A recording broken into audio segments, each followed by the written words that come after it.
Una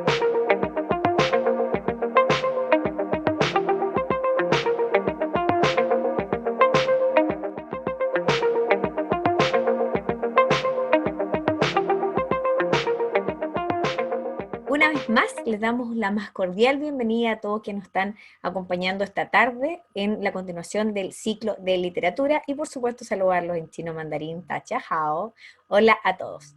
Estamos en la tercera sesión del ciclo de literatura organizado en conjunto con nuestro amigo, el escritor, traductor y director de diferentes proyectos literarios, el doctor Sun Chin Tan. Muchas gracias, Sun Chin Tan, por todo este tiempo y por toda esta organización que realmente ha sido todo un éxito.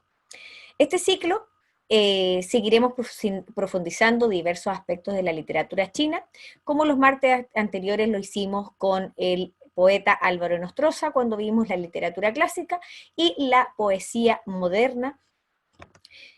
Hoy nos corresponde la narrativa contemporánea y para ello nos acompaña un nuevo amigo a quien quiero presentar, al escritor Yuri Soria Galvarro, y les voy a contar un poquitito quién es esta persona, ya que tiene una historia bastante interesante y bien lúdica de contar, por cierto. Ya, él asegura que la primera extraña coincidencia en su vida es que nace exactamente el día de su cumpleaños, el 3 de abril del ya lejano 1968. Poco después de su primera bocanada de aire, descubre su destino marítimo, aunque aterriza en el mundo en Cochabamba, Bolivia, o quizás justamente fue por eso. De niño asegura que será astronauta. Se traslada junto a su familia a vivir a Puerto Montt desde los 7 años, en donde justamente está hoy día acompañándonos. Qué maravilla esta conectividad.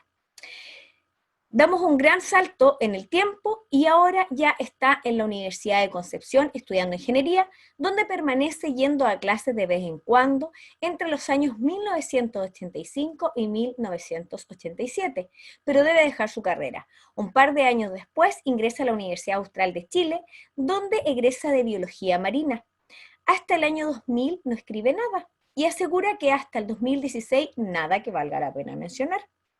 Ha publicado 3 libros de cuentos, La Frontera, Mar Interior y Cuentos del Pacífico Sur, lo que han sido publicados en Chile, Bolivia, México y España.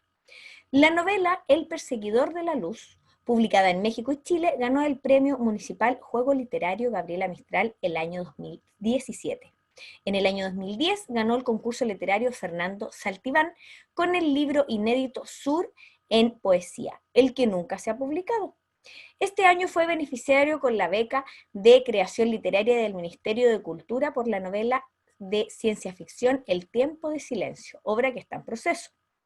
Yuri Soria Galvarro ha tenido sesiones diversas desde que tiene memoria. De niño coleccionaba llaveros, trabajó de buzo por varios años e incursionó en la fotografía de naturaleza. Toca guitarra eléctrica, de hecho ahí después ustedes lo van a ver que tiene unas guitarras detrás, y es guitarrista de la banda Termoclina de Puerto Montt, y es un eximio cocinero. Sin embargo, cree que su obsesión definitiva, por ser un oficio imposible de dominar completamente, es la literatura. Bienvenido, Suri, y un gran honor que estés con nosotros hoy día acompañándonos. Bueno, y por supuesto, no les Gracias voy a a ti. dar, excelente, no les voy a dar todo el currículum una vez más de nuestro amigo Sun Chintán, pero para quienes se incorporan en este ciclo como primera sesión, les cuento algo demasiado breve, pero más bien un mensaje que nos quiere dejar nuestro querido doctor, que ha vivido casi 10 años en varios países latinoamericanos, ha visitado muchos monumentos y paisajes de este continente y se ha hecho amigo de un centenar de escritores, poetas y artistas hispanoamericanos. Para él, uno tiene que trabajar para el pan diario, pero también necesita poesía y mirar la otra orilla del mar. Excelente presentación, Su. No podía haber sido mejor después de haber contado en los otros webinars todo tu extenso currículum. Bueno, bienvenido, vinimos a escucharlos, comenzamos. Gracias, Lili, gracias por la presentación. Buenas tardes, hola a todos. Buenas tardes, Yuri. Muchas gracias. Un gran gusto de tenerte en esta charla, de que nos acompañe. Bueno, en esta sesión nos toca hablar de la narrativa china contemporánea, como es un planeado, y voy a compartir en mi pantalla. Tengo, como en otras sesiones, tengo una presentación, entonces, para compartir con ustedes. Bueno, ya voy a hablar de la narrativa china contemporánea, hablar también de más bien una vista, una mirada panorámica sobre las corrientes y escuelas narrativas en los últimos, más o menos en los últimos 100 años, un siglo, ¿no? Un siglo. Y también dar algunas perspectivas sobre este género literario que tiene mucha prosperidad, que florece, aún florece, que florece en mi país. Bueno, esta ya hemos hablado en la sesión anterior para decirles que la narrativa moderna también nació junto con este movimiento de la nueva cultura, con la reforma literaria. Bien, entonces señor Hu Shi, escritor que como si le consideramos como padre de la nueva poesía china, entonces gran escritor Lu Xun es sin duda el fundador de la nueva narrativa china, de la narrativa moderna china. Bien, a ver, pueden ver que en 1918, un año después de Hu Shi, publicó su cuento, un relato corto, ¿no? Diario de un loco, considerado como el inicio, o sea, Lu Xun con este relato dio inicio a la nueva narrativa, a la narrativa moderna china. O sea, también, claro, una narrativa en lenguaje vernáculo, ya dejando aparte la lengua clásica china que pone separada, dividida del habla. Bueno, Diario de un loco, claro, habla de de un loco que considera que todo el mundo le va a matar, le va a matar, y rodeado de un mundo de canibalismo. Entonces, este relato se publicó también en la misma revista Nueva Juventud, la Nueva Juventud. En esta, bueno, de inmediato, bueno, como recibió eh, eh, mucha crítica, mucho debate también levantó en China, y Lu Xun también escribió muchos otros relatos, cuentos, y bueno, es considerado como el escritor el narrador más importante del siglo XX, porque influyó infinitamente en la creación narrativa de, bueno, todas las generaciones hasta nuestros días. Es un, eh, bueno, ayer, bueno, hablando con nuestro amigo Yuri Soria, justamente me mencionó un libro publicado en Chile titulado 10 grandes relatos, 10 grandes cuentos chinos, compilado y traducido por los escritores chilenos como Poli Delano, ¿no? Bueno, eh, entonces, este cuento está también está presente en este libro, como 10 cuentos chinos. Y luego, bueno, Lu Xun escribió muchos cuentos, bueno, o sea, escribió todas sus narrativas, son cuentos, pero describen muy bien como esa sociedad china en profundos cambios, transformaciones, no solo sociales, sino sobre todo intelectual, psicológica, de la gente. Y bueno, aquí tenemos otro libro de Lu Xun, publicado en Chile, con Ichi y otros cuentos. Bien, pueden ustedes leer. Y de esta manera, como la nueva narrativa china, entonces empezó a conseguir, a abrirse paso. Y en las posteriores, como 3 décadas, bueno, hay un grupo de nombres destacados en los que podemos citar a estos: Pa Jin, Mao Dun, Lao She, Shen Congwen, Ding Lian, etc. Pa Jin, bueno, en 1933 publicó La familia, una novela, forma parte de esta trilogía Torrente. Tiene trilogía Torrente, trilogía de amor. Y es La familia, considerada como la novela más importante de este escritor. Habla de los conflictos de generaciones, bueno, de los conflictos entre las generaciones de una misma familia, ¿no?, en esta sociedad, en grandes como transformaciones. Y quería también destacar que Pa Jin en el siglo XX, más tarde considerado como como la conciencia, la buena conciencia intelectual de China, porque debido a sus vivencias y también sus reflexiones sobre la historia reciente de China del siglo XX, y también su propio comportamiento en los años 80 del siglo pasado. Escribe mucho sobre su propia experiencia en la gran revolución cultural, con un tono bastante autocrítico, y ganó bueno, le consideran como la buena conciencia intelectual de China.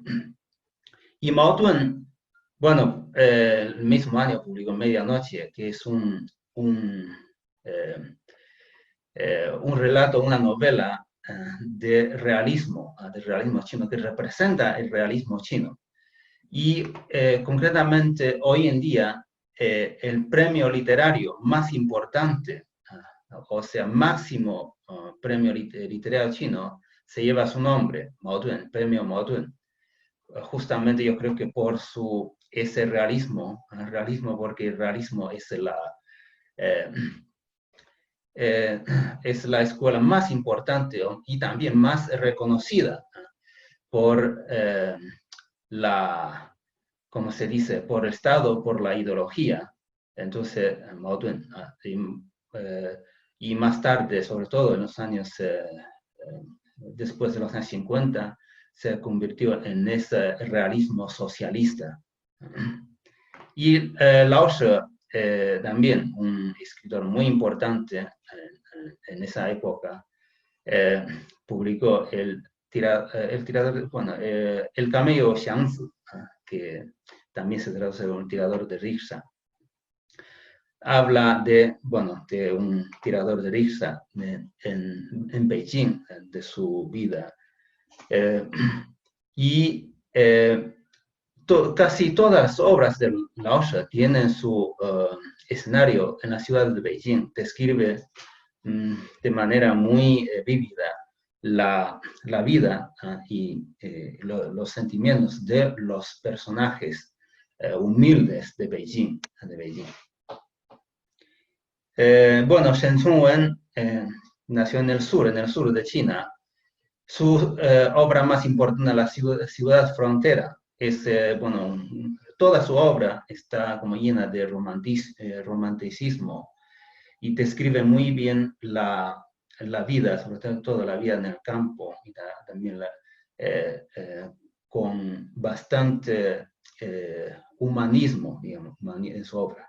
Y por último, Tinglin, que es una de las escritoras más importantes, narradoras más importantes del siglo XX, publicó bueno, su primera novela, El diario de la señorita Sofía.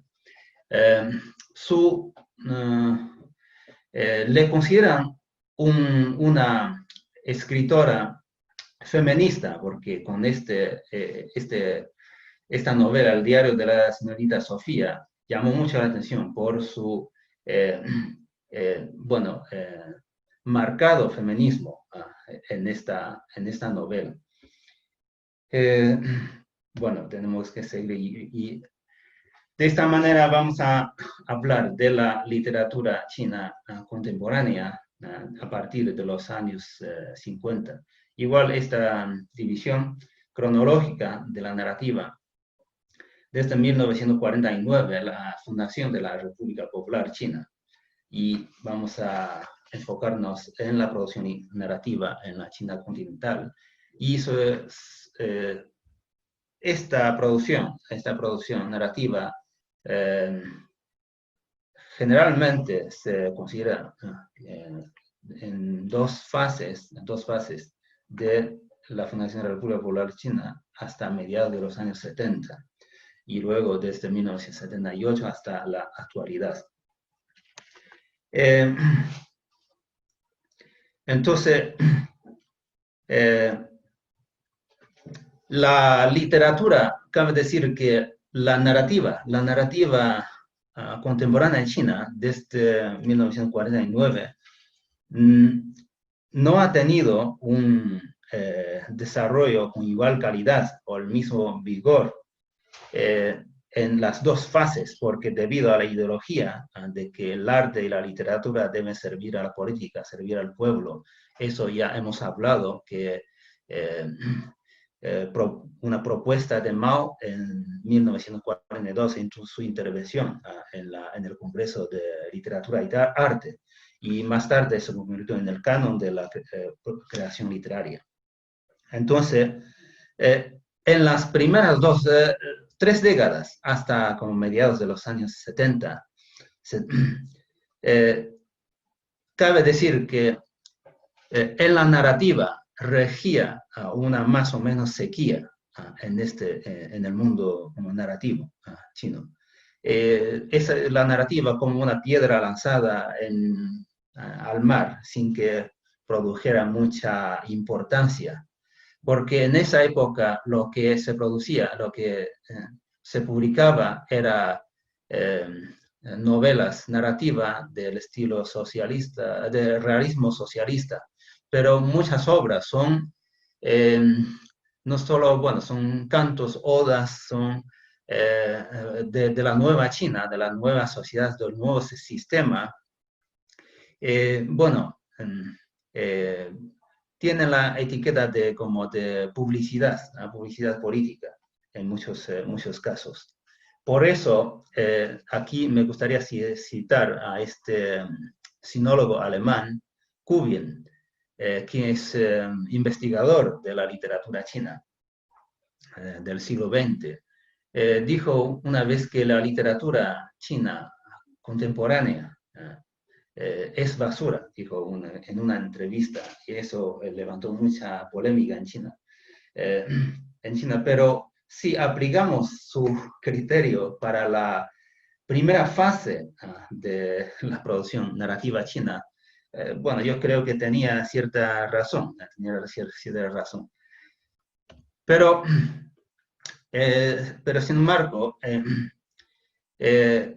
los últimos, cabe decir, en los últimos 40 años, la situación narrativa china es totalmente diferente. Desde el término de la gran revolución cultural desde 1966 a 76. Y con la muerte de Mao, la literatura china, la nueva narrativa china comenzó su andadura totalmente distinta. Y los nuevos aires de profundos cambios, de profundas reformas, incentivaron el surgimiento de una nueva narrativa que iba a romper con el modelo de la literatura realista socialista. Y entonces, y también el peso ideológico se va alejando. Entonces, en la narrativa se produjeron pronto nuevas técnicas de narrar, otros intereses también, objetivos más individuales. Entonces, de los finales de los años 70, y también para que entre los finales de los años 70 y los primeros años de 90, finales de, primeros años 90 del siglo XX, la narrativa china se fue desarrollando en paralelo con con la transformación económica, social y cultural del país de China. De esta manera aparecen diferentes como corrientes narrativas que, en muchos casos hacen especial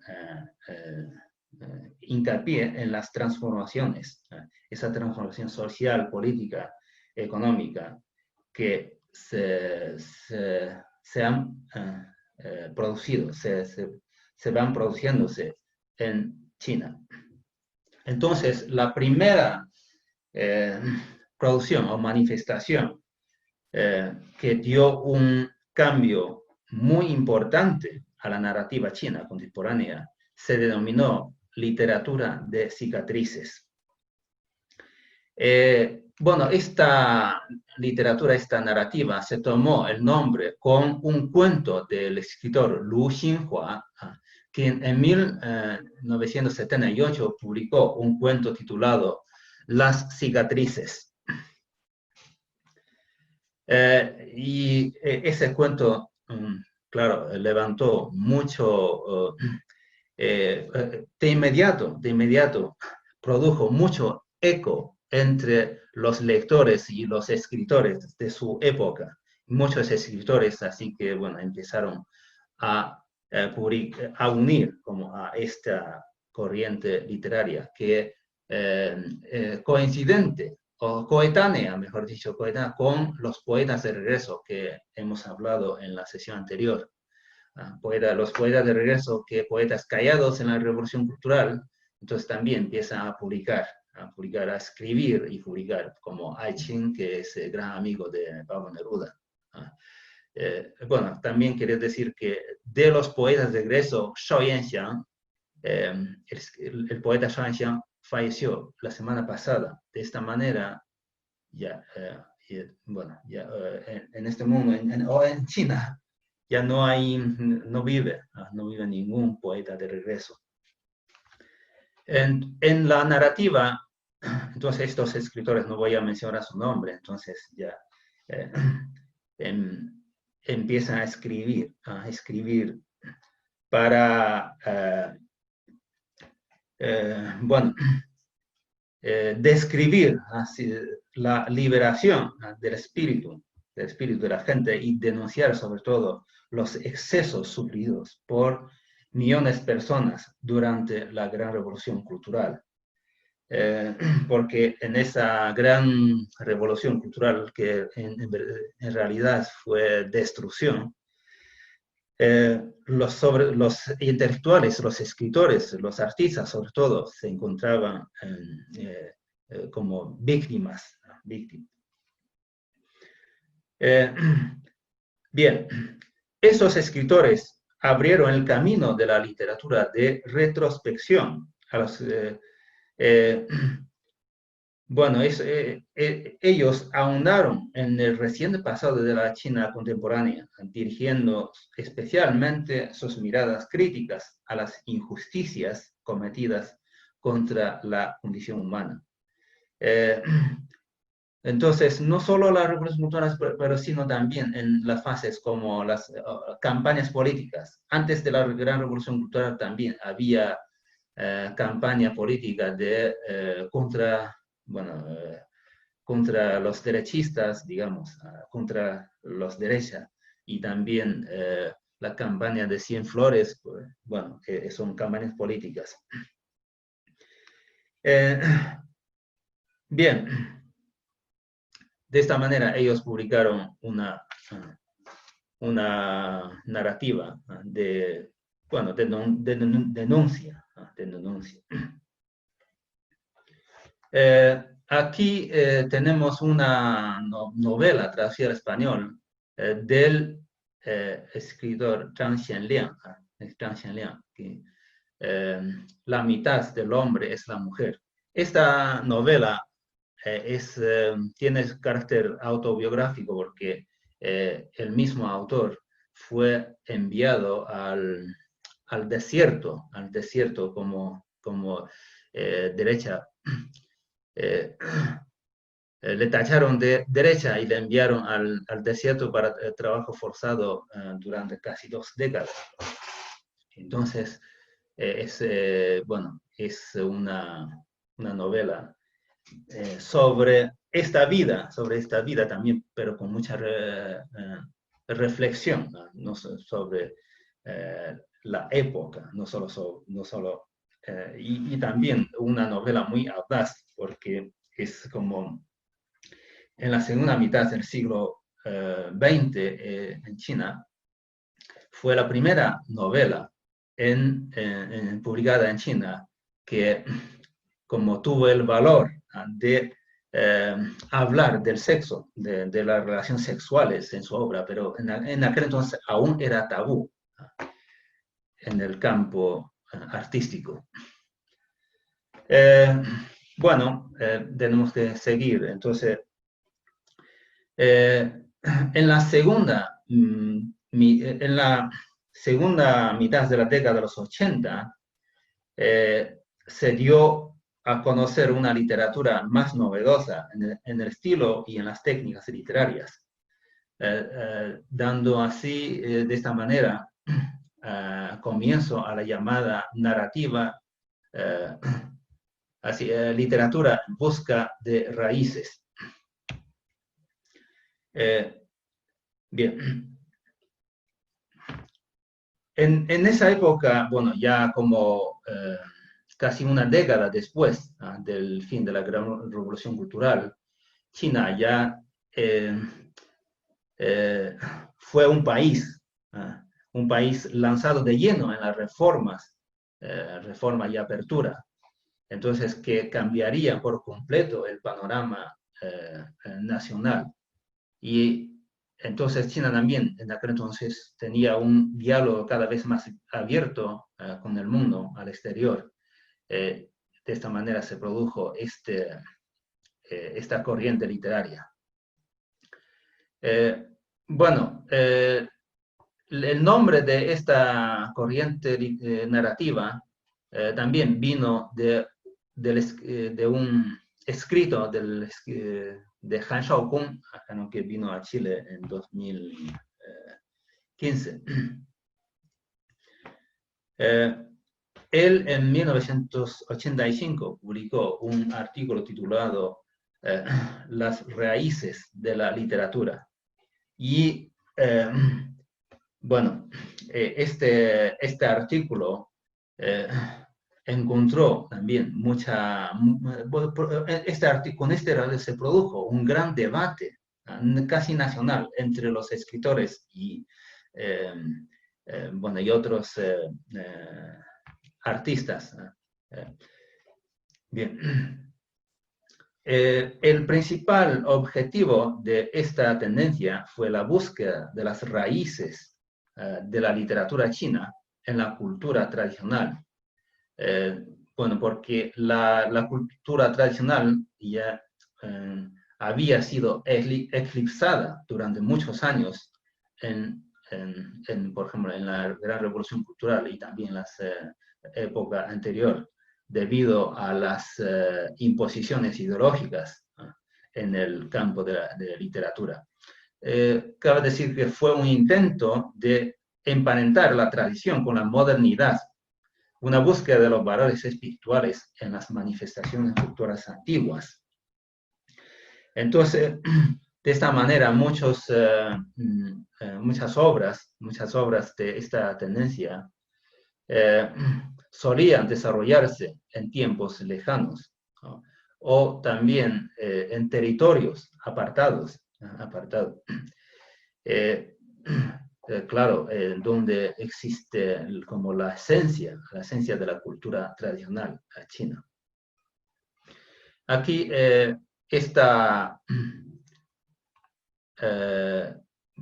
sobre todo del escritor Han Shaokun es una novela que habla de un joven que sufre de un retraso psicológico mental, que vivía en un pueblo apartado, un pueblo perdido entre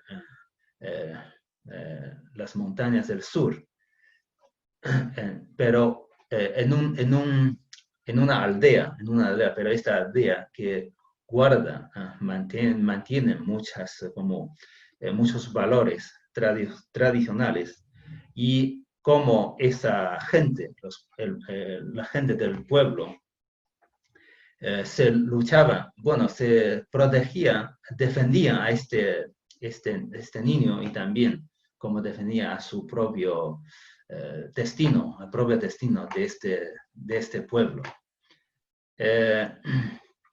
Bueno, ya creo que tenemos que seguir.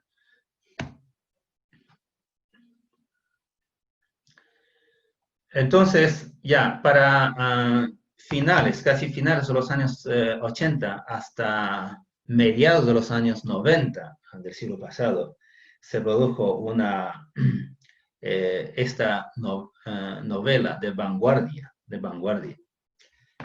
una literatura más novedosa en el estilo y en las técnicas literarias. Bueno, aquí tenemos, estos son los escritores, son los más famosos, yo creo que son, por ejemplo, Tan Xue, una escritora que el año pasado dicen que ella figuró entre la última lista, la lista final del premio Nobel del año pasado, según la prensa. Bueno, Tan Xue. Bien. Pero aquí me gustaría mencionar estas dos novelas. Primero, Diccionario de Macho, del mismo escritor Han Shaokun. Es una novela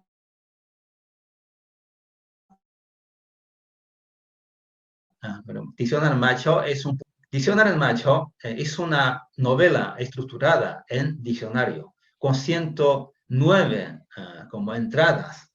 Entradas sobre la historia de Macho, de este pueblo, sobre la gente, sobre incluso los modismos del dialecto de Macho.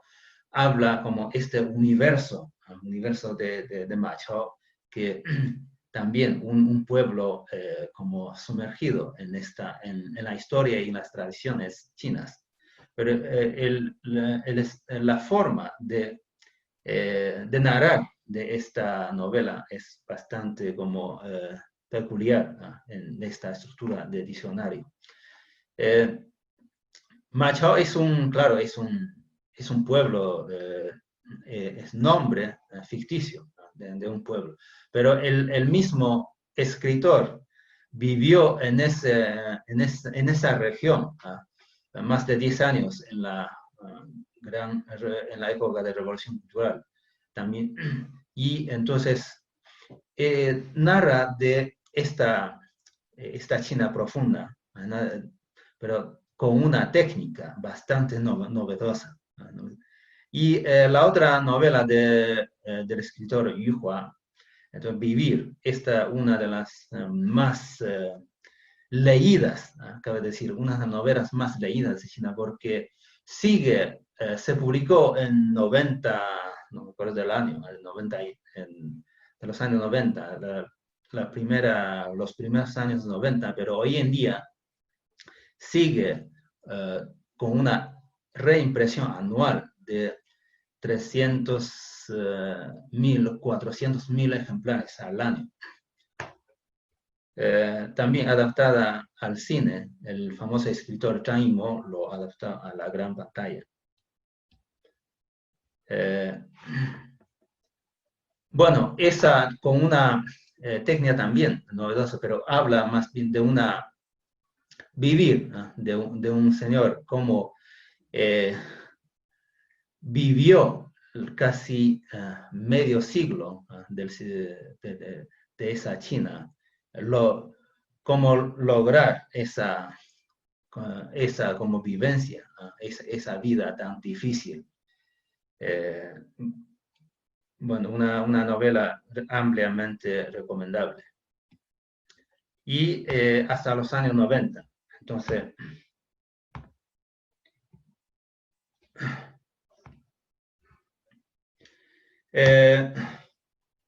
bien, en los años 90 se produjo esta narrativa neorealista.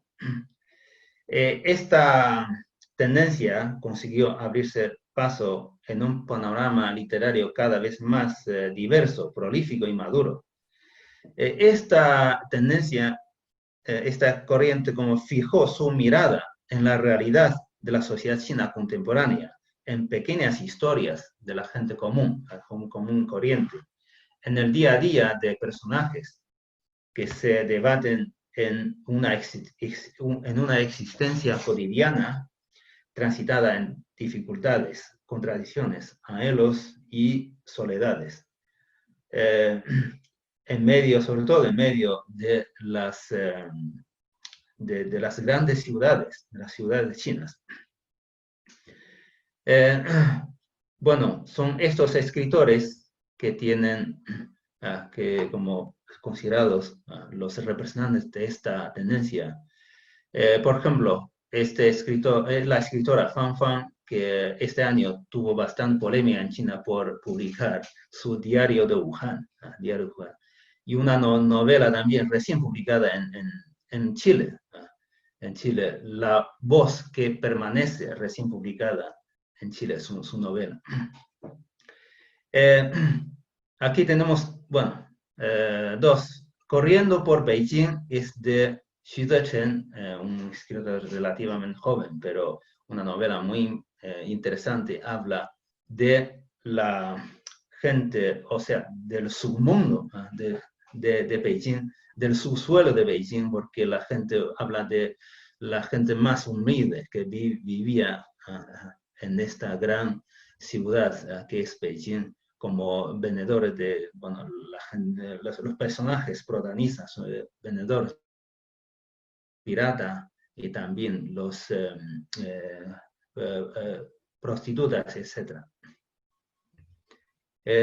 Ya, creo que tenemos. Bien.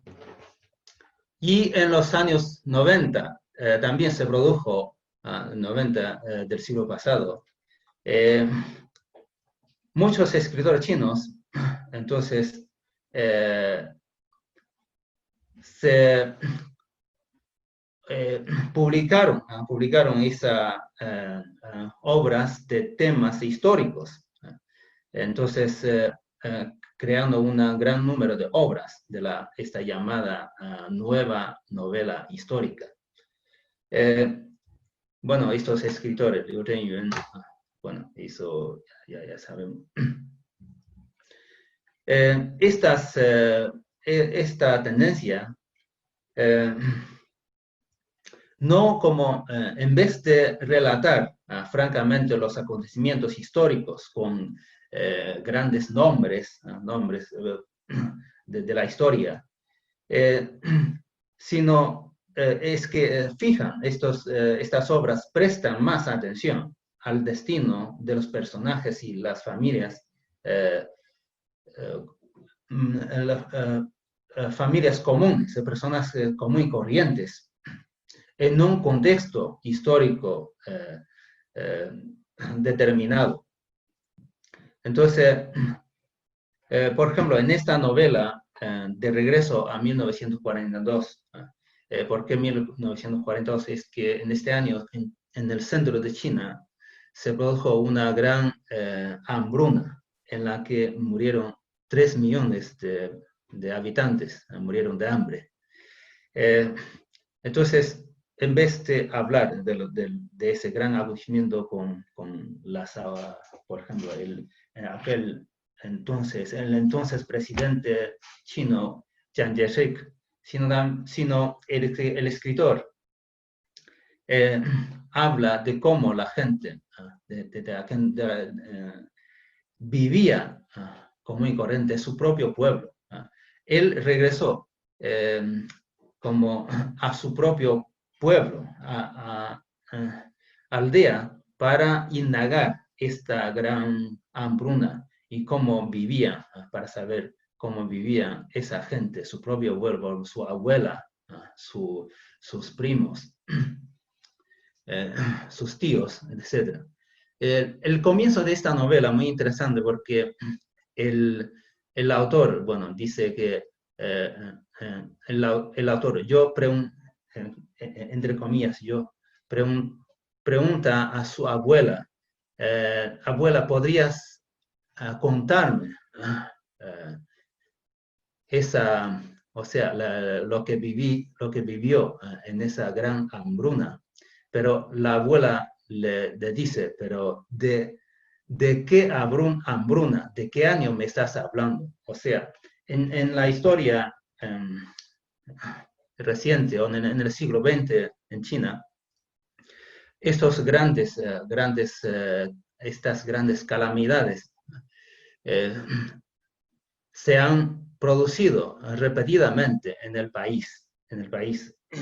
Y esta es una de las primeras novelas que pudieron abrir esta memoria, ahondar en esta memoria colectiva de la gente, de la población china. Bueno. Y a la entrada del nuevo milenio del siglo XXI, entonces en China se producen nuevas corrientes con un panorama bastante diverso, más diverso. Los nuevos autores, muy jóvenes, Han Han, Guo Jingming, Zhang Yuliang, son autores bien jóvenes, pero tienen una producción bastante individual y diversa. Ya es difícil en las últimas décadas, ya es muy difícil clasificar a estos escritores con corrientes, con una corriente, porque no hay una tendencia que domina en la producción narrativa de China en las últimas 2 décadas. Por ejemplo, Han Han publica novelas, sobre todo ensayo. Sus artículos de ensayo, cada uno en los años, en la primera década del siglo, de este siglo, cada artículo que publicaba Han Han fue una discusión nacional, casi, sobre todo en Internet. Tiene una mirada muy crítica contra la sociedad, el sistema, etc. Pero en el caso de Guo Jingming es totalmente diferente. En su narrativa habla se enfoca en la vida, digamos, de los nuevos ricos, o mejor dicho, de la nueva generación, de la familia rica en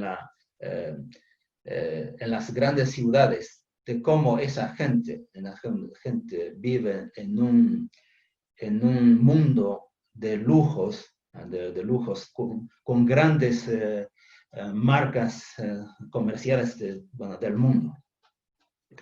Tiene muchos seguidores, pero tiene muchos seguidores en China. También sus películas, sus obras, varias obras suyas adaptadas al cine. Y mientras Zhang Yueran, que es una escritora eh, sus obras, bueno, las primeras obras publicadas, novelas, se enfocan en bueno, tienen un tema común que es el amor de la gente joven, de la generación joven, pero urbana, en la ciudad, en la ciudad. Ese Zhang Yueran, escritor, también vino el año pasado, vino a Chile. Pero también quería decir que aparte, bueno, de las nuevas generaciones de escritores, y hay la literatura de género, la narrativa de género en China también tiene mucho éxito. Este escritor, Mai Cha, que es autor de En la oscuridad y El Don, cabe decir que él fue el primer fenómeno literario chino en el mundo hispánico, antes de Mo Yan, antes del premio Nobel chino, porque El Don, esta novela suya, en el mundo hispánico se vendió en el mismo año, 2013, más o menos 2013, se ven casi 40.000 ejemplares, un éxito redondo. Bueno, en China, bueno, le consideran, le clasifican como literatura de género, no es, pero es muy particular, porque no es policíaco, no es novela negra, sino es que casi todas sus novelas tienen un tema común, o un tema común habla que es el servicio de inteligencia del Partido Comunista de China. Por ejemplo, en el Don habla de un genio de matemáticas que trabaja en el servicio de inteligencia. Entonces, como este genio, bueno, el genio de matemáticas, vivía, pero más bien ese genio, claro, como todos los genios, tiene un desenlace triste. Pero para mí, la literatura, la narrativa de Mai Cha, tiene también mucha calidad. No es que solo tiene ese, no es que su tema sea llamativo, sino también su calidad literaria, porque habla del destino humano, de las condiciones humanas en su obra. Y también la literatura juvenil china en los últimos años ha tenido bastante como éxito. Pueden ver que como Cao Wenxuan, esta novela recién, ya publicada en español. Bueno, naturalmente la literatura de ciencia ficción, la ciencia ficción como el problema de los tres cuerpos ya circulan en el mundo con mucho éxito. Y también escritores chinos ganaron en 2 años sucesivos el premio Hugo. Bueno, y eso ya pasamos. Bueno, entonces, voy a aprovechar los últimos minutos para tener una mirada especial sobre nuestro premio Nobel de Literatura, Mo Yan. Bueno, Mo Yan ganó el premio en 2012 con una calificación como de la Academia Sueca, pero para mí es el escritor chino, sí, con mayor imaginación, y también tiene mucha fantasía en su obra. Como saben, bueno, Mo Yan es un nombre, Mo Yan es su seudónimo, quiere decir no hablar, no hables. Bien, nacido en Gaomi. Gaomi presente, casi presente en la mayoría de sus obras. Es como, bueno, es como Macondo de García Márquez. Muchas obras suyas hablan bueno, de la gente, de la historia, de su tierra natal. Hace 2 semanas publicó un nuevo libro, un nuevo libro de cuentos, pero también tiene su escenario en Gaomi. Bien, bueno, ha escrito 38 novelas, 10 libros de cuentos y también piezas de teatro, poemario, etc. Pero de sus novelas, de la narrativa, 14 obras traducidas al español, como estas. Solo quería mencionar, no sé si tengo tiempo, pero 2 o 3. Es su bueno, el Zorro Rojo le ganó fama, como considerado como la nueva novela histórica. Pero quería decir que para leer muy bien, esta novela, La vida y la muerte me están desgastando, es imprescindible. Porque esta novela habla de la historia reciente de China, sí, en la era contemporánea, pero la forma de narrar es muy particular, ¿no? Muy particular, porque adoptó el concepto budista de reencarnación, de las 6 vías de reencarnación. Entonces, por eso muy peculiar, pero una novela bastante como original.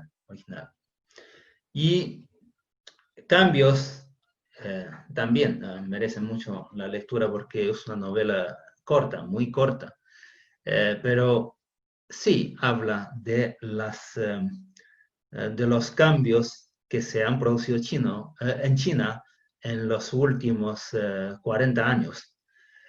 A través de, bueno, personajes como compañeros de colegio, su propio compañero de colegio, para narrar cómo se han producido estos cambios en China. Y también, por último, Rana es una novela también, novela muy importante también porque es una de las mejores novelas que trata el tema de la planificación familiar en China, una como semi-ley, una ley que bueno, tuvo más de 3 décadas en China, que produjo grandes consecuencias en la sociedad y bueno, en la estructura familiar, de la familiar y también los valores tradicionales, valores de los chinos. Bueno, así es muy bien, que vino, bueno, como ustedes saben, vino el año pasado a visitar y la Universidad Santo Tomás lo recibió en Puerto Montt y en Valdivia, y en Puerto Montt también tuvimos un encuentro, bueno, estuvimos juntos con Yuri Soria en una cena con Moyen ahí.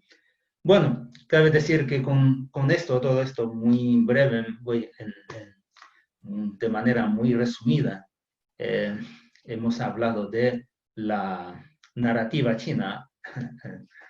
Bueno, hemos recorrido la narrativa china en el último siglo, la narrativa moderna y contemporánea. Y entonces cabe decir que, bueno, a lo largo de un siglo, la narrativa china ha conseguido librarse de las imposiciones ideológicas y encontrar su autonomía en la propia voz del escritor. Hoy en día, bueno,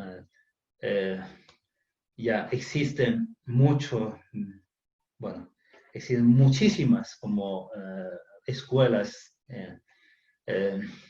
estilos, escritores, narradores en la China de hoy.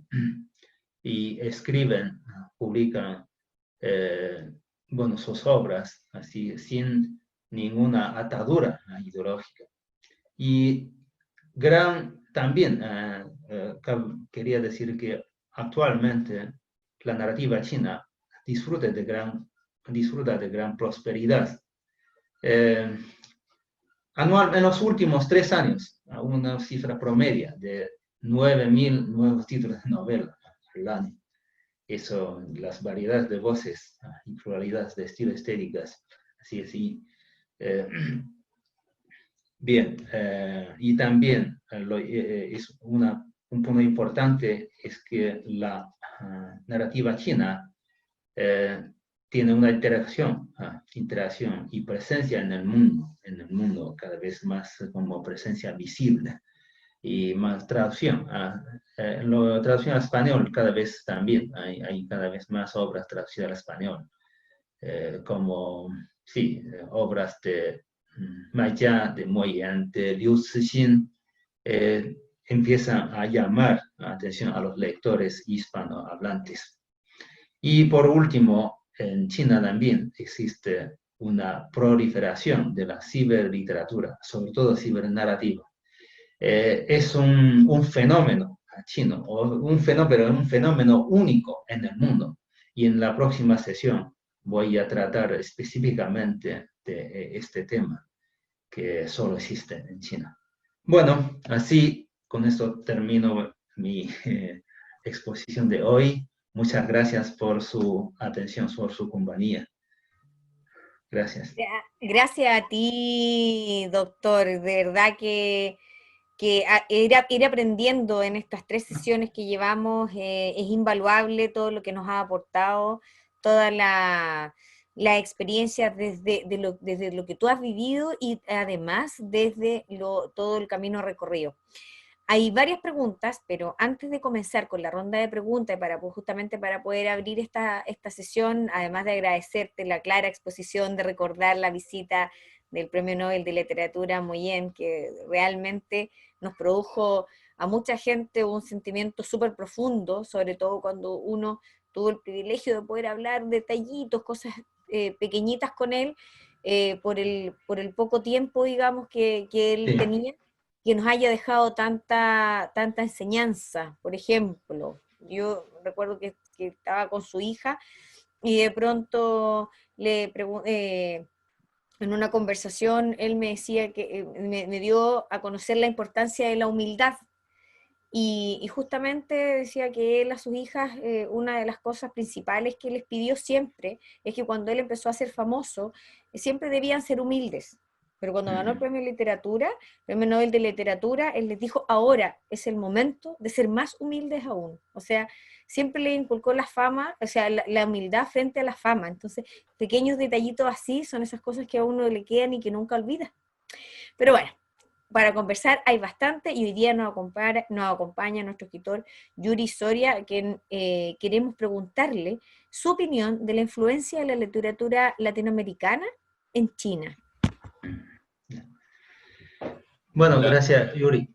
Si quieres, no sé, bueno, yo me gustaría primero dejar palabras ceder a Yuri para que, no sé si tienes algún otro comentario antes de la pregunta.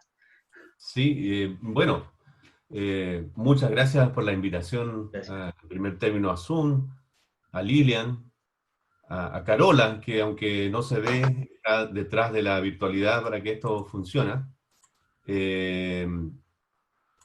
Sí, mira, lo primero que yo quiero es contextualizar un poco que cuando hablamos de literatura china, así como cuando hablamos de literatura latinoamericana o literatura, no sé, europea o norteamericana, estamos haciendo un gran, ¿cómo se llama? Un gran amalgama, una gran síntesis de muchísima diversidad. Más allá, ¿no es cierto?, además en la literatura china, que China es un país muy diverso, casi un continente, donde se hablan más de 600, no, perdón, más de 200 idiomas o lenguas, donde, si bien es cierto, el chino mandarín es el idioma oficial, hay otras lenguas que también hablan millones de personas, como el Wu, el Min o el cantonés. Sí, Pero sin embargo, es interesante primero acotar que todos esta diversidad, porque son idiomas tan distintos como por ejemplo el alemán y el español, o el noruego y el francés, hay distintas etnias o grupos humanos que cuando hablan no se entienden, digamos. Pero sin embargo, todos estos idiomas, toda esta diversidad tiene una escritura en común. Todos se escriben igual o todos se pueden entender por la escritura. Entonces, eso es lo que amalgama un poco esta gran diversidad de literatura que es la literatura china. Y claro, yo siempre he sido un poco hincha o promotor de la literatura norteamericana por la influencia que tuvo en las literaturas del siglo XX. Me refiero en las literaturas occidentales del siglo XX. Y todo el boom latinoamericano es tributario de la literatura norteamericana, lo han declarado, lo declararon todos ellos que estuvieron influenciados por Paul Faulkner, Fitzgerald, sí, Hemingway, Steinbeck y otros tantos todos más. Sin embargo, en los inicios del siglo XX, en el movimiento que de la nueva cultura que bien describió Sun, alcanzó a tener alguna influencia de algunos escritores como nombramos recién a este gran libro que publicó Poli Delano junto con su padre Luis Enrique Delano en la editorial Quimantú el año 71, hace muchos años, sobre 10 grandes cuentos chinos. Aparece, por ejemplo, Yu Ta-Fu con un cuento donde se refiere a Edgar Allan Poe, cita a Poe en su cuento. Entonces, esa influencia de la literatura norteamericana, que finalmente son los vasos comunicantes, ¿no? También Sun nos hablaba de que la literatura tiene, como en todas las literaturas, dos vertientes importantes, que es su propia tradición, que en el caso de China tiene cientos o quizás miles de años, se podría rastrear su origen, pero además se nutre de estos vasos comunicantes que son las otras literaturas. Entonces, en el caso de la literatura china, hubo un truncamiento de esta gran influencia que fue en Occidente la literatura norteamericana, por razones políticas obvias, no se leyó en su momento a los escritores norteamericanos.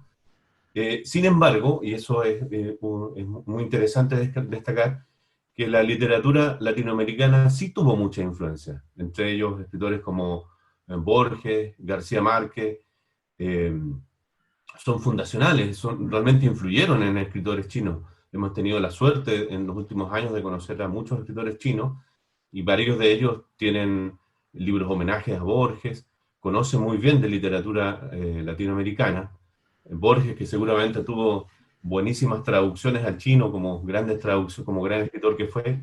Borges, que era un traductor obsesivo, que incluso él revisaba sus ediciones al inglés y palabra a palabra, tenía duras discusiones con sus traductores para ver cómo traducía sus propios cuentos al inglés, pero al chino por supuesto que no tuvo seguramente mucha injerencia, pero es interesante ver que se tradujo, incluso esos cuentos que son escritos en lunfardo, que es idioma un poco inventado por los escritores argentinos, igual que el personaje gaucho, el personaje literario, cómo esos cuentos escritos en ese dialecto de ciudad o de gauchos o del ser porteño, cómo se tradujo al chino. Son preguntas muy interesantes, literarias, por supuesto.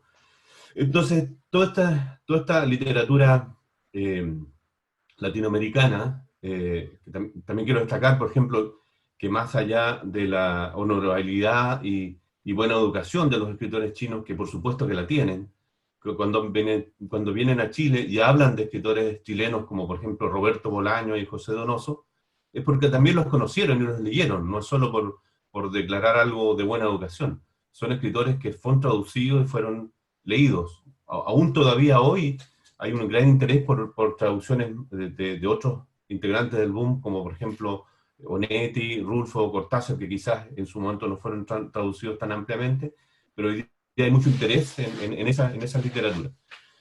Entonces, bueno, dentro de esta gran influencia que tuvo la literatura latinoamericana, junto probablemente con literatura europea en China,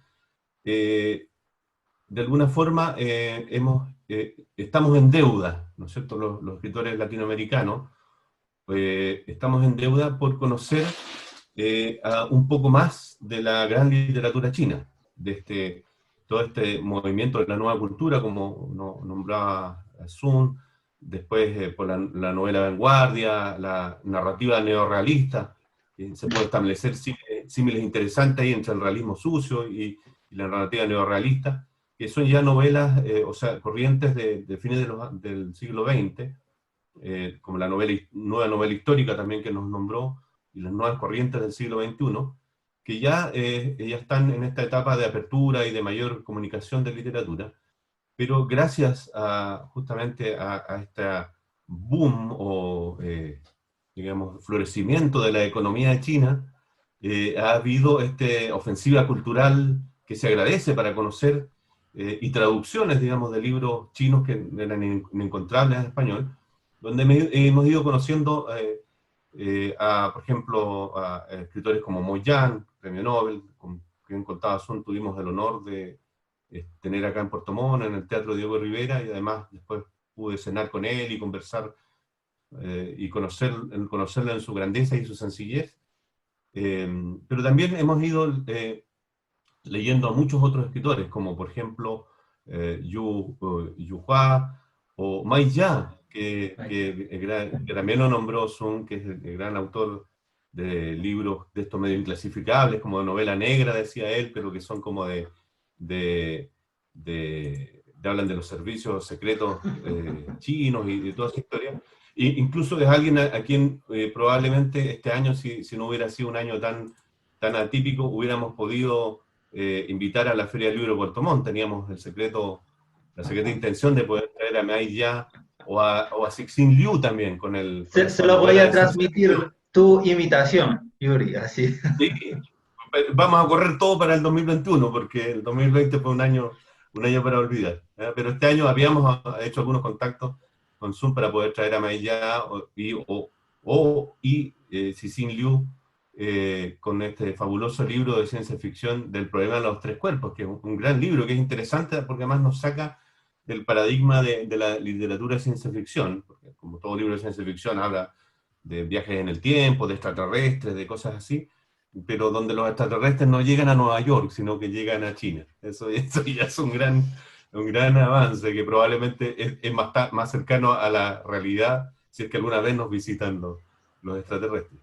Entonces, es un poco lo que yo quería puntualizar en el primer punto, digamos, que gracias a esta apertura, gracias al florecimiento de la economía china, estamos conociendo una literatura con la cual estamos muy en deuda, porque la literatura china tiene entre una de sus vertientes más importantes a la literatura latinoamericana, y como vuelvo a recalcar, muchos de los escritores que han estado acá hablan de escritores latinoamericanos y de sus influencias, porque los han leído, digamos, y no solo por buena crianza. Así que bueno, eso es lo que quería puntualizar en primera etapa. No sé si hay después espacio para conversar algo más, o si no, y para darle espacio a las personas que tienen varias preguntas en el chat, por lo que ya hemos visto. Bueno, eso quería decir. Gracias. Gracias, Yuri. Gracias. Yo, bueno, sobre tu comentario, yo quería también, muchas gracias, de verdad. Comparto tu criterio. Y yo creo que sobre lo que acabas de hablar, me gustaría también como reafirmar dos perspectivas, dos puntos. Primero, sí, la influencia de la literatura latinoamericana, sobre todo el boom literario latinoamericano en China, ha sido inmensa. Varias generaciones de escritores chinos han recibido esta influencia y en su creación. Entonces, en muchas obras, la verdad es que en muchas novelas, sobre todo en la narrativa, en los libros, en las obras de muchos escritores chinos, incluso se puede percibir, notar, descubrir algunas, ¿cómo se dice?, aplicaciones o incluso imitaciones de alguna como la forma de narrar el estilo de García Márquez, de Jorge Luis Borges, etcétera, de Juan Rulfo, eso es lo que acaban de mencionar. Y todos los escritores que hemos invitado a Chile, a América Latina, cuando empiezan a hablar en sus charlas, conferencias, todos comienzan su charla, su conferencia con mencionar la influencia de la literatura latinoamericana en él, en su creación, en su producción literaria, en muchos casos. Incluso el año 2017, el escritor Alay, autor de Las Amapolas del Emperador, el título de su conferencia es Pablo Neruda me ha convocado para América Latina. Es el título de su conferencia. Eso son muchos. Eso, y el segundo punto, la influencia es bien clara. Es que los escritores, sobre todo en los años 90, porque, la influencia, o sea, la literatura china, empezó a traducirse masivamente en los años 80 al chino, traducido al chino, así que empiezan a ser leídos y de esta manera tuvieron mucha influencia. Gracias a las traducciones. Pero los escritores, sobre todo en los años 90, se identifican, cabe decir, hoy en día también se identifican con la literatura, con los autores latinoamericanos, porque al comienzo dicen que somos de la misma, pertenecemos al mismo mundo, al tercer mundo, digamos, al mismo mundo. Entonces, si la literatura latinoamericana puede llegar a esta altura, la China también. La China no tiene por qué, no puede llegar a esta altura. Entonces, en algún sentido, la literatura latinoamericana ha no solo producido influencia, sino también ha traído la confianza a los escritores chinos en la creación. Eso es un punto, yo creo que bien interesante. Por otra parte, la deuda que mencionaste de la literatura china, traducida al español o mucho menos conocida acá, yo creo que sí, eso, una de las razones que hasta hoy en día la verdad, hay muy pocas traducciones, publicaciones de obras chinas, de traducción al español, en comparación con la masiva traducción de la literatura latinoamericana al chino. Hoy en día siguen, nuevas generaciones de literatura latinoamericana. Por ejemplo, últimamente Efraín Barquero el poeta tiene traducción al chino, pero casi todas las obras de Roberto Bolaño tienen versión china, y muchos, pero la literatura china sí tiene poca traducción, pero yo creo que eso se debe a que hoy en día hay muy pocos traductores. Y yo creo que justamente es una gran tarea que los institutos Confucio, las universidades latinoamericanas, necesitan formar a más talentos, personas que hablan chino, que sean capaces de hacer este trabajo. Yo tengo confianza porque creo que hoy en día con este interés, ¿no?, cada día más creciente, no sé, ya habrá más personas se integran a este gran a esta gran visión. Eso lo que, es justamente también estoy haciendo ese trabajo porque promoviendo, coordinando los dos mundos literarios también, promoviendo ese intercambio entre escritores chinos, latinoamericanos, y también la traducción, porque yo tengo un gran grupo de amigos traductores de chino al español. Estamos haciendo ese trabajo de traer la literatura china a los lectores hispanohablantes. Y muy bien que lo han hecho, Sun, porque Gracias. diste dijiste algo súper importante y que lo vamos a transmitir a nuestros estudiantes, que es la necesidad de los traductores. A nosotros generalmente nos están llamando de empresas, y para eventos también que reciben delegaciones chinas, y la verdad que son pocos, hay muy pocos profesionales que hoy día puedan realizar esa labor. Por tanto, ahí un nicho importante de tocar, es una motivación extra para nuestros alumnos para que estudien con toda la constancia que se requiere en este idioma para poder llegar a ser traductores y puedan llegar a abarcar esos trabajos que hoy día están súper demandados y con poco recurso.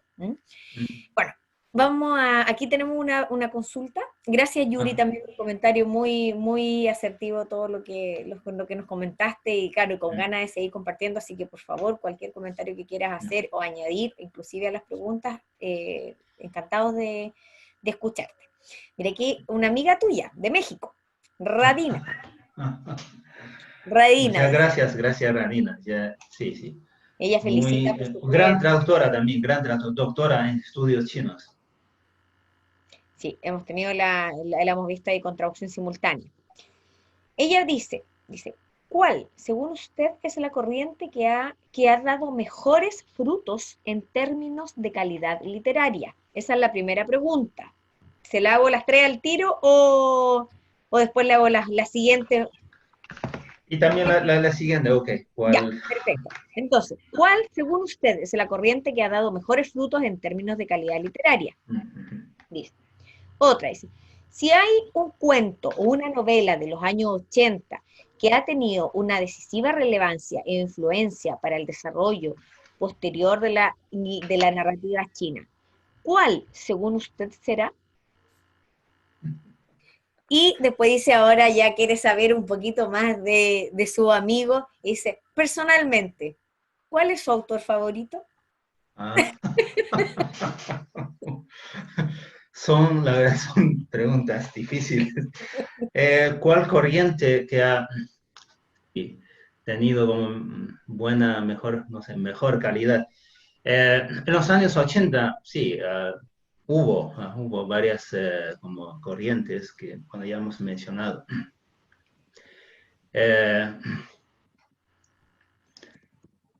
Bueno, pero ¿cómo se dice? Yo creo que hablando de calidad literaria, para mí la literatura en busca de raíces es una de las que ha tenido muy buena, sí, ha tenido como una de las corrientes que floreció con muchas obras, con mucho éxito y también con mucha calidad. Literatura en busca de raíces en los años 80. Y bueno, es una tendencia literaria que influyó incluso fuera, o sea, que pasó las fronteras de la literatura y influyó mucho también en la cultura general de China, porque levantó un debate sobre esta como tradición y modernidad. Entonces, en muchos campos, en muchos campos artísticos, no solo la literatura, sino también otras artes, han tenido también como discusión, debate, de esta manera se produjo influencia. Pero difícilmente hablar de una sola obra, pero sí usted puede buscar, bueno, como los autores Han Shaokong, Wang Anyi, y muchos Yu Hua también. Diario de un loco de Lu Xun. Claro, como en los orígenes de toda la nueva narrativa. Sí, claro, el origen de la nueva, de la literatura moderna china y contemporánea china. Sí, efectivamente. Y la segunda pregunta, en los años, ¿cuál novela de los años A ver 80. si hay algún cuento o una novela de los años 80 que tenía una decisiva relevancia o influencia en el desarrollo posterior de la narrativa china. Sí, para mí esa novela de Pa, Pa, Pa, del escritor Han Shaokun, que publicó en 1985, sí, es una de las novelas que influyó mucho en esa, bueno, en la creación narrativa de su época y también en los años 90, su época posterior. Mi novela, mi obra favorita, eso. Bueno, muy difícil. Bueno, si hablar de una novela sola es muy difícil. De todos modos, la vida y la muerte me están desgastando, sí. Es una que realmente me gusta, me encantó la novela por poder, por su, o sea, el gran espacio temporal que abarca esta obra, casi, bueno, medio siglo de la historia de China del siglo pasado, siendo también esa forma, estilo tan novedoso, una novela maestra, sí, de verdad. Y voy a decir dos. La segunda que también me encanta, que es Diccionario de Macho. Es una novela fascinante, fascinante. No solo por su estructura de diccionario, sino también, bueno, entre las entradas de este diccionario se interconecta, porque un personaje aparece en esta entrada, pero también aparece en otra, un término, un dialecto, así. Pero es que el escritor, el autor, es Han Shaokun, es,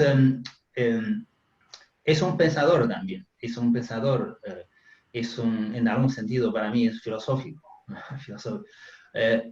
En esta novela, él, a través de las narraciones, de las historias, del argumento, sino también ha sido capaz de incluir muchas como reflexiones, sus consideraciones en cuanto a la historia china, al desarrollo,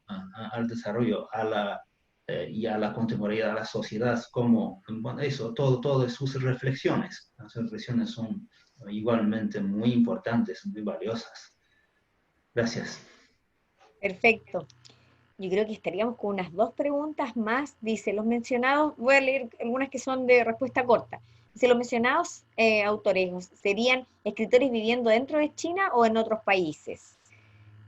También preguntan, en las librerías chilenas he encontrado varias novelas de Moyen. ¿En cuál corriente la encontraríamos? Bueno, la verdad es que casi todos los autores que he mencionado son los que vivieron en China o ahora viven en China. Viven en China, son específicamente en la China continental, ni Taiwán, ni Hong Kong, ni en otra parte. Por ejemplo, en Singapur, en Malasia, también hay mucha producción literaria, sobre todo la narrativa, escrita en chino, idioma chino. Pero bueno, no tenemos tiempo para mencionarlo. Bueno, pero sí, son autores que viven en China, excepto algunos. Por ejemplo, el escritor, el autor de Las cicatrices, que creó la tendencia de literatura de cicatrices, bueno, vivió bastantes años en Estados Unidos y falleció allí. Pero bueno, no afecta, es que, todos los escritores, casi todos los escritores que he mencionado son chinos que viven en China. Y entonces, en cuanto a Moyen, no hay posibilidad de poner una etiqueta específica a las obras de Moyen, o poner a Moyen, porque Moyen es un escritor muy prolífico. Ya, 38 novelas, 10 libros de cuentos y muchas otras obras. Entonces, la verdad es que él es un representante, es uno de los mejores representantes de estas corrientes literarias chinas que se han producido en el país, porque él también recorrió varias tendencias, o sea, décadas de las tendencias en diversas décadas. Por ejemplo, su primera como novela importante, El rábano transparente, eso tiene español, tiene versión española, en las librerías ustedes pueden encontrarlo. Es una novela que es de las literaturas de cicatrices, así que habla de un niño que vivió en esa gran época de la gran revolución cultural. Pero también con un estilo bastante, bastante novedoso, no es tradicional, su forma de narrar no es tradicional, pero es literatura de cicatrices. Y La República del Vino es notablemente o marcadamente, manifiestamente, es de la literatura narrativa de vanguardia, bueno, mezcla muchas cosas en una sola novela. Y el Zorro Rojo puede ser la literatura, nueva literatura histórica, nueva narrativa histórica, el Zorro Rojo. Bueno, de esta manera no hay forma de clasificar, de poner una sola etiqueta a las creaciones literarias de Moya. Perfecto. Mira, aquí hacen un comentario desde el Instituto Confucio de La Plata. Dicen que a pesar de que hay varios libros traducidos, y que hay poca edición, que no están circulando en las librerías, que deberían haber más ejemplares más masivos, dice, porque no hay mucha venta. ¿Cómo funciona eso? ¿Cómo está funcionando eso en Chile, Sun, tú sabes? Porque por lo menos las veces que yo he ido a ver alguna librería, la otra vez cuando iba a venir muy bien, tuvimos que comprar varios libros que de hecho, digamos, desabastecía la librería, tú sabes, desde Viña, Santiago, Puerto Montt por lo menos. Entonces, pero generalmente hay hay libros, pero tal vez serán muy pocos para la cantidad que pudiesen haber, ¿no? Es verdad, eso también es un tema. Es que, bueno, con toda sinceridad, franqueza, es que el mundo editorial hispanohablante o del mundo hispánico está, para mí, yo creo que mejor dicho, maneja España, si no sé si están de acuerdo conmigo, pero para mí eso. Las obras, ¿por qué yo dije que el primer fenómeno literario chino fue Maixia, ha sido Maixia? Es que justamente Maixia, Planeta, compró los derechos de El Don de Maixia y lo publicó en España, en México y en Argentina. Y entonces en el mundo hispánico produjo de esta manera el primer fenómeno literario chino. Y con Liu Cixin, Cixin Liu es de ciencia ficción, lo mismo, porque es Planeta, o sea, pero muchos otros, ni Moyan tuvo esa... Ese privilegio. bueno, sí, eso tuvo ese privilegio porque antes del premio Nobel, la editorial española Kailas compró los derechos de la mayoría de sus obras, pero en aquel entonces solo se publicaba en España. Y hoy en día sus obras, sí, llegan a América Latina. Por ejemplo, bueno, acabo de mencionar que en las librerías chilenas hay obras muy así, pero son pocas, no son muchas, debido a yo creo que, no sé, a la capacidad de distribución de estas editoriales. Y en América Latina, la situación también queda mucho que desear porque las editoriales no tienen tanta capacidad de publicación, de circulación, de distribución. Entonces, hay algunas grandes, editoriales grandes, digamos. Por ejemplo, Editorial Siglo XXI de México, LOM Ediciones de Chile. Últimamente, en los últimos años, estas dos editoriales han publicado cada uno ha publicado más de una decena de obras chinas, pero circula en pocos países. Siglo XXI rara vez llega, sale de las fronteras de México. Pero LOM Ediciones sí, distribuye en Chile, en México, en Colombia, en unos países latinoamericanos, pero, todavía no pueden llegar a muchos países. Eso sí es un tema, es un problema. Entonces, estamos trabajando, yo junto con, por ejemplo, con la traductora y investigadora Liliana Arzowska del Colegio de México, estamos pensando en publicar estas obras ya traducidas al español, publicar simultáneamente en varios países, en varios latinoamericanos, hispanohablantes, para que la obra circule, distribuya mejor, para que llegue más rápido, más directamente a las manos del lector.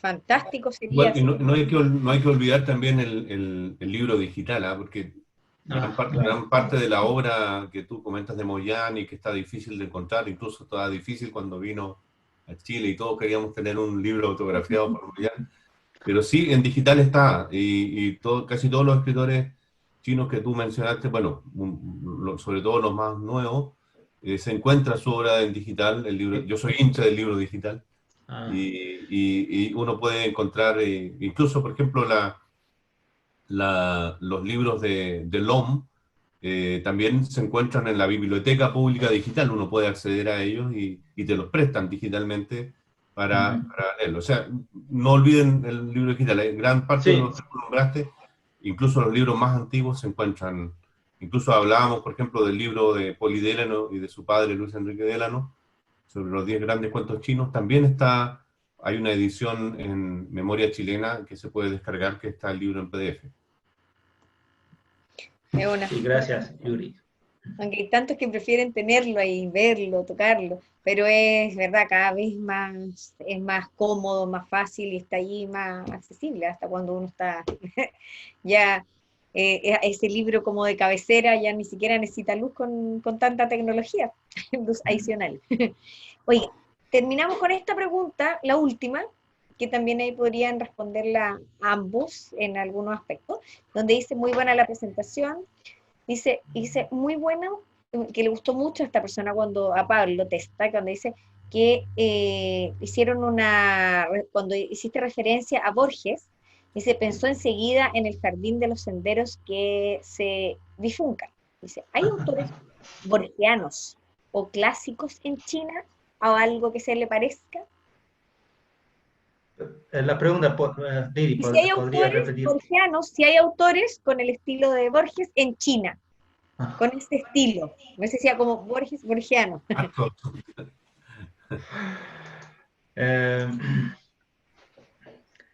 Bueno, de los autores actuales, sí,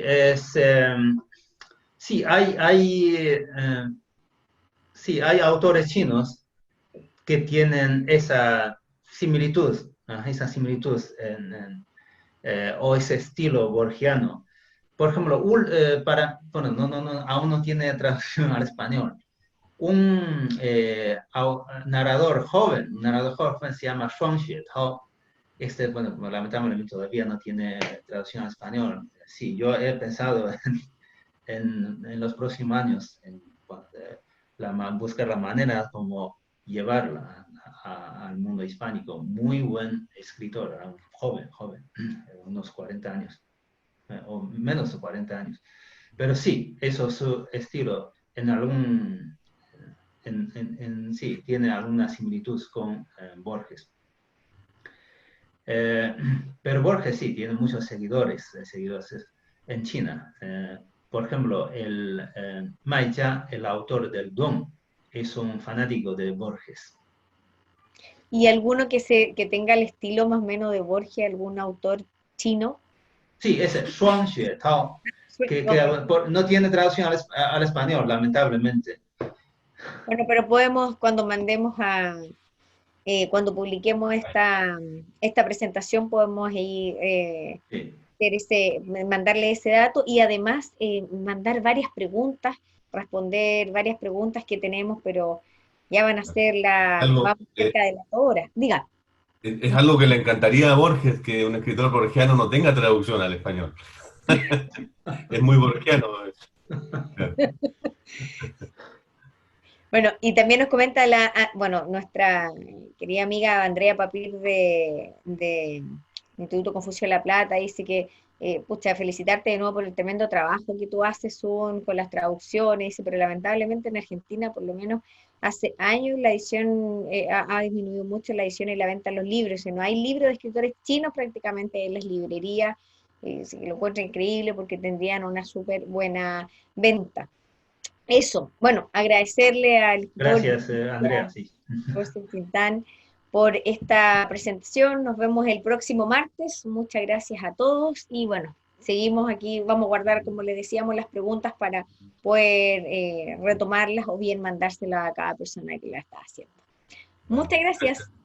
Gracias, Gracias. gracias Lili, gracias Yuri. Gracias a todos los que nos acompañaron hoy día. Nos Sí, vemos. gracias a todos. Gracias. Vale. Gracias, tremendo trabajo. Chao, chao.